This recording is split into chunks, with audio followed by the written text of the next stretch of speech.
اس سے ہمیں یہ سبق ملتا ہے کہ زندگی میں جو بھی آپ کے خلاف باتیں کرتے ہوں تو ان پر توجہ دینے کی ضرورت نہیں ہوتی۔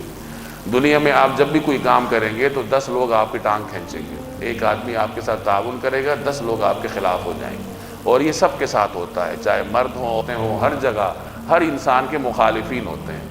تو قرآن کریم کی یہ آیت ہمیں یہ درس دیتی ہے کہ مخالفین کے پروپیگنڈوں پر وقت ضائع کرنے کی بجائے اس پر غور کر کے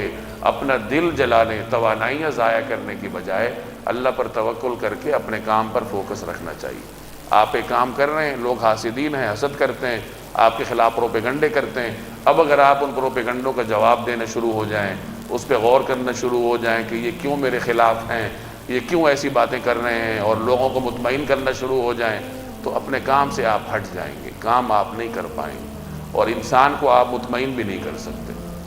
جو پروپیگنڈے کی زد میں آ گیا ہے آپ کے خلاف، تو آپ اس کو کس حد تک مطمئن کر لیں گے؟ تو آسان طریقہ کیا ہے کہ سب کو چھوڑ دیجئے، اللہ پر توکل کر کے اپنے کام پر فوکس رکھیں۔ ایک وقت آئے گا کہ آپ کا جو کام ہے وہ خود آپ کے حاسدین کی زبانیں بھی بند کر دے گا، ان کا پروپیگنڈا بھی کیا ہو جائے گا؟ ختم ہو جائے گا۔ ہمارے ہاں عموماً ذہنی امراض اور پریشانیوں کی ایک بڑی وجہ یہ ہے کہ ہم اس بات کا غم کرتے رہتے ہیں کہ فلاں میرے بارے میں یہ بات کیوں کر رہا ہے، فلاں میرے بارے میں یہ بات کیوں کر رہی ہے۔ خواتین کو گھروں میں یہ مسائل درپیش ہوتے ہیں، مردوں کو باہر یہ مسائل درپیش ہوتے ہیں۔ اگر ہم فلاں سے بے فکر ہو جائیں کہ فلاں جو کرتا ہے سو کرتا رہے، مجھے اس سے کیا لینا دینا، میرا معاملہ اللہ کے ساتھ ہے، تو اللہ کے ساتھ میرا معاملہ صاف ہو، کسی کا حق میں نے نہ مارا ہو، تو دنیا میرے بارے میں جو کہتی ہے سو کہتی رہے،